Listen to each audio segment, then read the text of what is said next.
Bong it's family.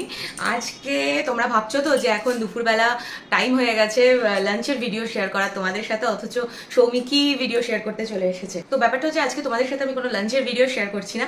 কেন করছি না সেটা একটু পরে বলছি, ঠিক আছে?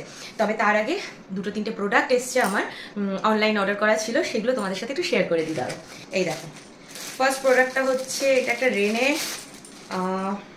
বিলটা পড়ে গেল নিচে, দাঁড়াও খুলি। মাস্কারা এসছে, ঠিক আছে? এই মাস্কারাটা আমি এটার সেকেন্ড টাইম অর্ডার করলাম। এর আগে একটা গোটা ইউজ করেছি, ভীষণ ভালো। মানে আমরা যারা ফলস আইল্যাশ ইউজ করি না তাদের জন্য এটা না খুব ভালো অপশন একটা। এটা হলো রেনের ভলিউম্যাক্স মাস্কারা, ঠিক আছে? তোমরা যারা আমার কাছে জিজ্ঞেস করো সবসময়, দিদি তুমি কি, আমি মেকআপের ব্যাপারে সত্যি কথা বলতে কিচ্ছু জানি না। ভেরি রিসেন্ট গত পুজোর টাইম থেকে একটু একটু মেকআপ করা শিখেছি। তো তারপরেও তোমরা অনেকেই কোয়েরি করো, দিদি তুমি এটা কি ইউজ করো, ওটা কি স্কিন শেড কি থাকে, অমুক তমুক। তাই ভাবলাম চলো তোমাদের সাথে দেখিয়ে দিই প্রথমে। এই যে এটা হচ্ছে রেনের ভলিউম্যাক্স মাস্কারা, খুব ভালো। আমি সেকেন্ড টাইম অর্ডার করেছি, ঠিক আছে? আগেটা শেষ হয়ে গেছে। তো এইটা একটা এসছে। আচ্ছা হ্যাঁ, একজন জিজ্ঞেস করেছিল, আমার নামটা ঠিক মনে নেই, যে দিদি তোমার ওই ফাউন্ডেশনটার শেড নাম্বার কি? মানে হচ্ছে এই যে এইটা, আমি কদিন আগে সুইস বিউটির যে এয়ার ব্রাশ ফাউন্ডেশনটা মানে দেখিয়েছিলাম তোমাদের, সেটা। তো এটা শেড নাম্বার হচ্ছে 01 শেল হোয়াইট, ঠিক আছে? 01 শেল হোয়াইট। তুমি যদি এখন ভিডিওটা দেখে থাকো তাহলে প্লিজ একটু দেখে নিও, কারণ তুমি যেখানে কমেন্ট করেছিলে আমি পরে রিপ্লাই করতে গিয়ে সেখানে আর খুঁজে পাইনি, মানে হারিয়ে ফেলেছি আর কি।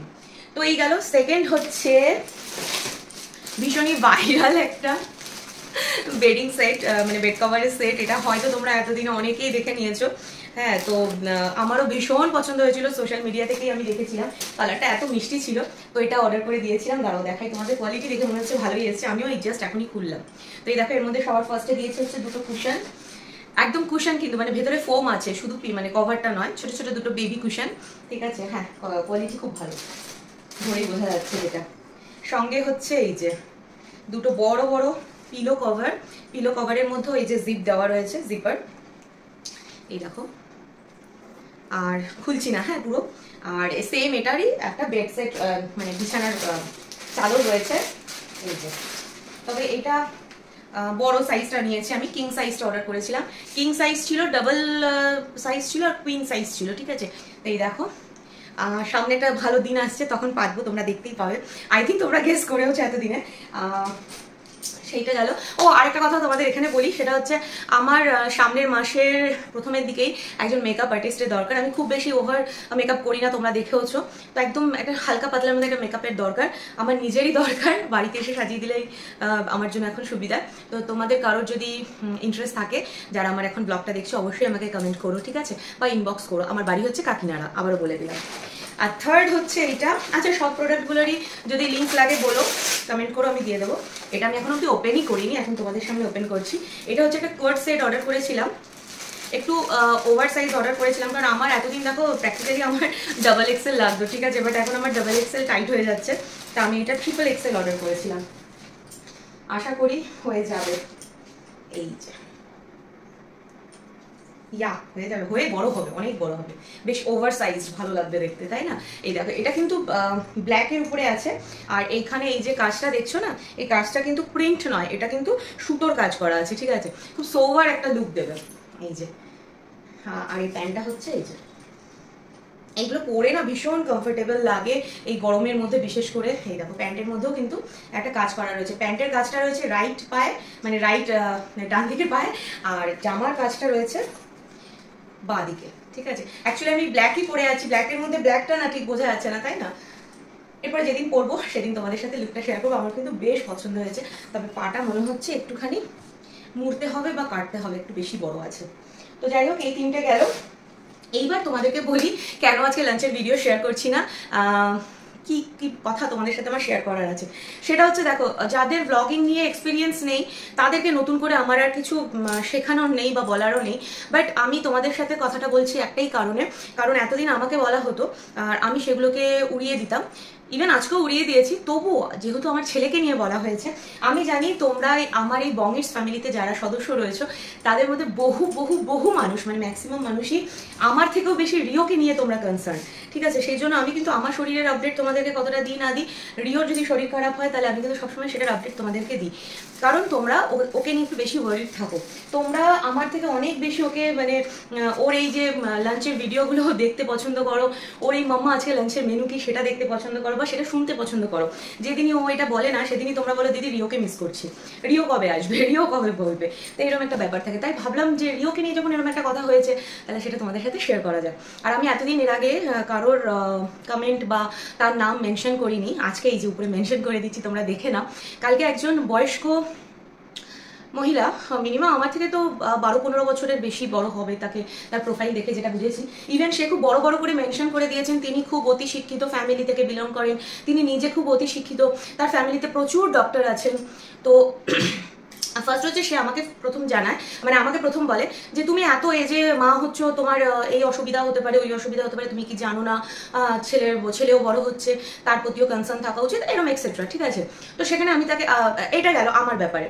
আর পরে তিনি সেটা, আমি যখন তাকে আমার ব্যাপারটা নিয়ে বলি যে আপনি আপনার এজের সাথে আমাকে মেলাবেন না, আমি 34 আমার এজ, আর আমার কোনো প্রবলেম হয়নি কনসিভ করতে, আর আপনি এটাকে যদি বেশি বয়স বলেন তাহলে পরে তো এই বয়সে অনেকেই এখন বিয়ে করছে, সংসার শুরু করছে সবে। তো তারপরে তিনি জানান যে না, আমি আমার ফ্যামিলিতে প্রচুর ডক্টর আছে, তাই আমি তোমাকে এই কথাটা বললাম, আমি তোমাকে জাস্ট জিজ্ঞেস করেছি, আমি তোমাকে অন্য কিছু বলিনি। তো আমি তাকে বললাম যে এইটা তো আপনার জিজ্ঞেস করার ওয়ে নয়, কেউ কাউকে জিজ্ঞেস এইভাবে নিশ্চয়ই করে না, তাই না? তোমরা অনেকেই আমাকে জিজ্ঞেস করেছো যারা মানে চাও ফ্যামিলি আর একটু এক্সটেন্ড করতে বা ফ্যামিলি প্ল্যানিং করতে, তোমরা আমাকে জিজ্ঞেস করেছো দিদি কোনো প্রবলেম হয়েছে কিনা বা তোমার জার্নিটা তুমি শেয়ার করো, সেটা আলাদা।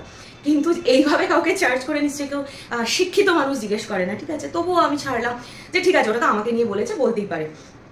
তারপরে তিনি যখন বললেন যে ফ্যামিলিতে অনেকেই ডক্টর আছে অমুক তমুক, তো আমি তখন তাকে বললাম আপনি একটু জিজ্ঞেস করবেন তাদেরকে যে গাইনও আছে ইভেন তার ফ্যামিলিতে, তো আমি তাদেরকে জিজ্ঞেস করবেন যে কম এজে যারা ফ্যামিলি প্ল্যানিং করছে তাদের কি কোনো সমস্যা হয় না, সবসময় 30 আপ হয়ে গেলেই তখন সমস্যা হয়, এরকম কিন্তু কোনো ব্যাপার নেই, আপনি জিজ্ঞেস করলেই জানতে পারবেন যে অ্যাভারেজে তারাও কিন্তু সংখ্যায় আছে, বয়স দেখে সমস্যাটা আসে না, সমস্যা আসার হলে এমনি আসতে পারে।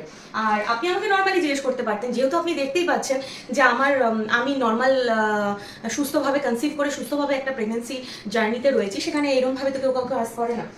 তো যাই হোক, এটা আমার ব্যাপারে গেল, আমার ব্যাপার নিয়ে আমার কোনো মাথা ব্যথা নেই। ইভেন যদি শুধু আমার ব্যাপারেই থাকতো আমি তোমাদের সাথে এটা হয়তো শেয়ারও করতাম না এখন, কারণ আমি যেটা বলার তাকে বলে দিয়েছি। এইবার তার বক্তব্য হচ্ছে তোমার ছেলের বয়স হচ্ছে ভালোই বয়স হয়েছে, তো সেইখানে তোমার ছেলেকে কাউন্সেলিং করাও, ওর ওয়ে অফ টকিংটা ঠিক না, বড্ড কি জানো রিডিকিউলাস। ঠিক আছে, এক সেকেন্ড, তোমরা এর আগেও দেখেছো এক বুড়ি দিদা আসে আমার কাছে প্রায় প্রতি সপ্তাহে, সেই এসেছিল, তো তাকে এই জিনিস দিতে গিয়ে আমার দেরি হয়ে গেল। ঠিক আছে, তো এই জন্য একটুখানি মাঝে ব্রেক হয়েছে। তো বলি, যেটা বলছিলাম যে রিওর কথাগুলো নাকি তার রীতিমতো রিডিকিউলাস লাগে, কারণ প্রত্যেকটা ভিডিওতে রিও একই কথা বলে।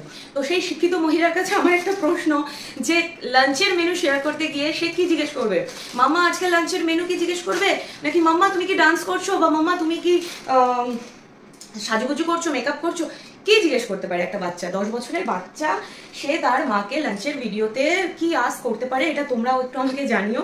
আর আমি তাকে একটা কথা বলেছি যে আপনি অতি শিক্ষিত, তাই আপনার হয়তো ওর কথাগুলো রিডিকিউলাস লাগছে, বাট আমি এবং আমার সাথে সাথে বহু অশিক্ষিত মানুষ আছে যারা রিওকে ভীষণ ভালোবাসে, ভীষণ পছন্দ করে, আর তাদের কাছে এই কনভারসেশনটা খুব মিষ্টি লাগে, রিডিকিউলাস লাগে না।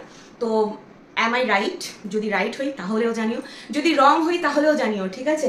কারণ তোমরা আমার থেকে অনেক বেশি রিওর এই মাম্মা আজকে লাঞ্চের মেনু কি ভিডিওটার প্রতি ইন্টারেস্ট দেখিয়েছো, মানে কথাটার প্রতি ইন্টারেস্ট দেখিয়েছো, তাই আমার মনে হলো যে রিওকে নিয়ে রিডিকিউলাস থেকে শুরু করে তারপরে আবারও বলেছেন তিনি, কন্টিনিউ একই কথা বলেছেন যে এখনো ওর কথাবার্তা এরকম, ডাক্তার দেখাও, ডাক্তার না, মানে তাকে নিয়ে তোমাদের চিন্তা করা উচিত, কাউন্সেলিং করানো উচিত, এক্সেট্রা।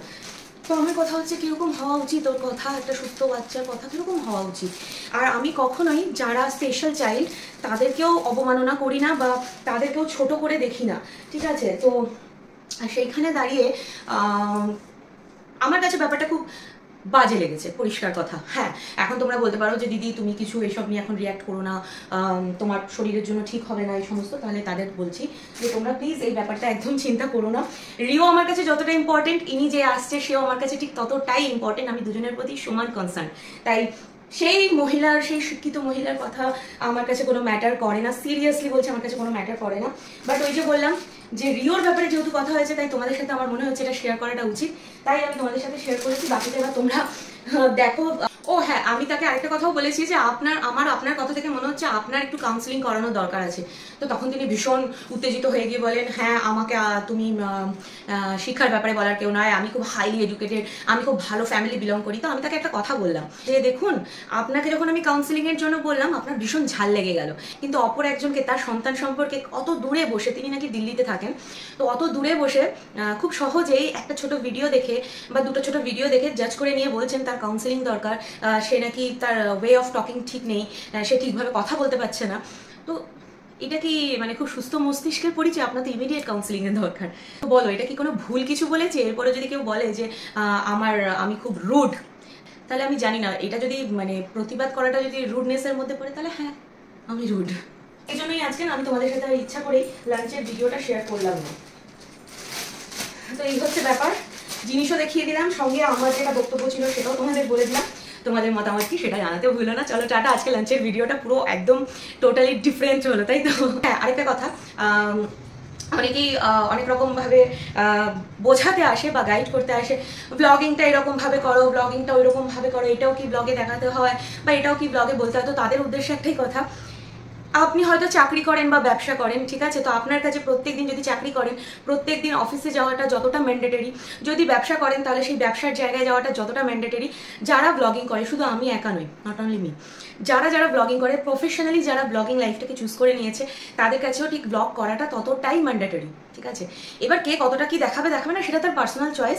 আমি আমার শালীনতা বজায় রেখে, আমার প্রাইভেসি মেনটেন করেই কিন্তু ভিডিও আপনাদের সাথে শেয়ার করি।